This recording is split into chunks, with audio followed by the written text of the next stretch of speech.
Third grade ELA, text set 13 or 14, genre study biography. Do you ever wonder about math or light or time or the world? You might become a scientist. The subject of this biography is a great scientist and mathematician named Albert Einstein. Have you heard of him? He is considered one of the smartest people who have ever lived. But when he was young, his parents and teachers worried about him because he seemed so different from other boys his age. He liked to be alone and had very few friends. People thought he was a little odd, which is where the title of the book comes from. The expression, odd man out, means someone who doesn't quite fit in. Here is young Albert Einstein on the cover. What do you notice about him? He looks a little bit lonely, doesn't he? Let's read and learn more about Albert Einstein's childhood. An Odd Boy Out, Young Albert Einstein by Don Brown.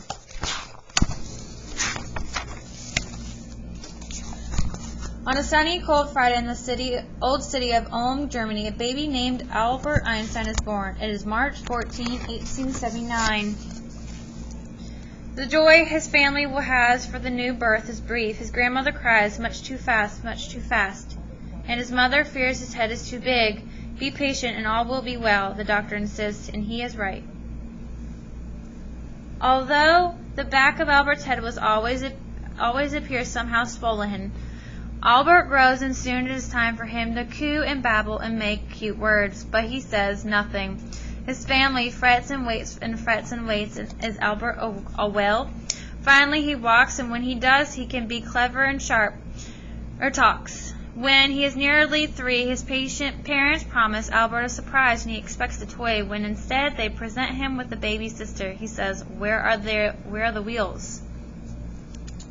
Albert seems unusual already. What are some of the things that worried his family? Albert is sometimes cruel to his sister, Maja. He nearly hits her with a hard ball and strikes her head with a hoe. Later, Maja would say that one needed a sound skull to be Albert's sister. Poor Maja is not the only object of Albert's anger. Many times when he is displeased, his face pales, his nose goes white, and a nasty tantrum follows. His temper so terrifies a tutor hired to help young Albert prepare for school that she runs away, never to be seen again. But Albert isn't all anger and brooding. To things he enjoys, he brings a single-minded attention.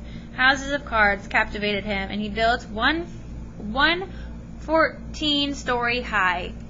A simple compass, a gift from his father, astonishes Albert. He turns it, tilts it, tips it, and yet the gadget's needle always points north. What hidden thing makes it work?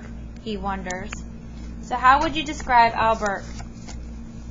The Einsteins moved to the large city of Munich. There, Albert's parents encouraged his independence and take the unusual step of allowing 4-year-old Albert to wander the streets unattended. He starts school. Among his classmates, he is an odd boy. The others love to play. Albert does not like sports. Soldiers on parade excite the boys. They disturb Albert. So the author says Albert is odd because he doesn't like the same things as the other kids his age. Look at the illustrations on page 11 through 14. What do you notice about how the illustrator Don Brown shows Albert in these pictures?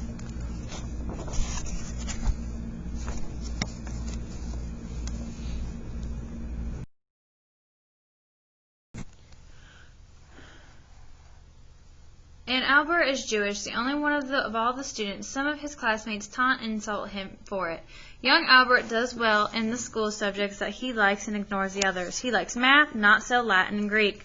When questioned in class, Albert lingers over his responses, frustrating his teachers, who prefer quick, snappy answers. And afterward, the teachers see his lips move as he quickly repeats the answers to himself. Is Albert dull-witted? The teachers wondered. Nevertheless, he earns good grades. At home, he practices the violin, especially the music of Mozart. No tutor is necessary to keep Albert to his task.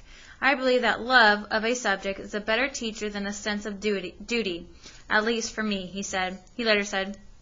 When Albert is 12, his parents invite a medical student named Max Tulma to their home. He and Albert become friends, a rare thing for Albert, who later describes himself as having the sense of being a stranger with a need for solitude. Max gives young Albert a geometry book. The exact world of shapes, lines, points, and angles is a wonder work to him. After a short time, a few months, he had worked through the whole book. Max later said he thereupon devoted himself to higher mathematics. Soon the flight of his mathematical genius was so high that I could no longer follow. Unlike the charms of math, other schoolwork bores Albert. The mindless and mechanical method of teaching caused me great difficulties, he said. I would rather let all kinds of punishment descend upon me than learn to rattle something off by heart. His disinterest in schoolwork and distant manner irked some of his teachers. One tells Albert he would never get anywhere in life. Albert ignores the teacher's prediction and occupies himself with music and math. He mules puzzlements of his own invention. What would it be like to ride a light beam? He wonders. Would the world appear the same if you raced at light's phenomenal speed? So why do you think Albert's teacher says he would never get anywhere in life? When Albert is about 15, his father's business takes the family to Milan, Italy. But before Albert can leave Germany, the law says he must serve in the military. So he is left behind to first complete high school and then the army. Albert moves into a boarding house. His mood turns black. Albert is miserable at school and longs for the comfort of his family. His happiness and health sink. To recover, he is given special permissions to quit school and join the others in Italy. Life is sunny there. Albert has his family, museums to visit, and of course his private study of math. For this, Albert can push everything else from his thoughts, much as he did when he built houses of cards.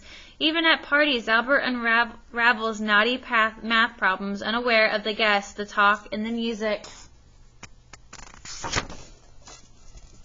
He tries to enroll in Zurich Polytechnic, a college in Switzerland. But unprepared in the school of subjects he has neglected, Albert fails the entrance test. He spends the next year earning his high school diploma and enters Polytechnic and trains to be a scientist. Young Albert graduates and tries to find work teaching at a university, but no jobs appear. In 1902, he takes the position of expert third class at the Swiss Patent Office, a kind of government library for new inventions. Albert marries and becomes a father. The duties of family and work do not stop him from puzzling and wondering about math, about light, time, the world, the universe. Sometimes he pushes his baby son's carriage through the streets of Zurich. Like a night sky filled with stars, Albert's mind is bright with glowing ideas, and as stars are joined into images called constellations, Albert's ideas make a picture of space and time and energy and matter that no one has ever seen before.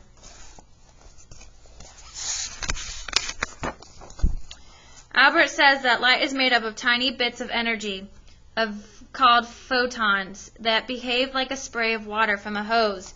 He says that everything is in motion, and when something moves very fast as light, strange things happen, like clocks running slower and objects becoming shorter. Albert says that something as tiny as a grain of sand is the vessel of unimaginable energy. For scientists, Albert's discoveries mean the photoelectric effect theories of relativity and E equals mc squared. For the rest of us, his ideas mean automatic door openers, television, space travel, and atomic energy. For Albert, his work earned him a great award, the Nobel Prize. He becomes famous, but to make fame is like the hubbub of his parents' parties. Sometimes something to be ignored while he enjoys wonders and puzzlements of his own invention. For the world, Einstein comes to mean not fat baby or angry child or odd boy, but great thinker. So, are you surprised that Albert grew up to be so smart and accomplished?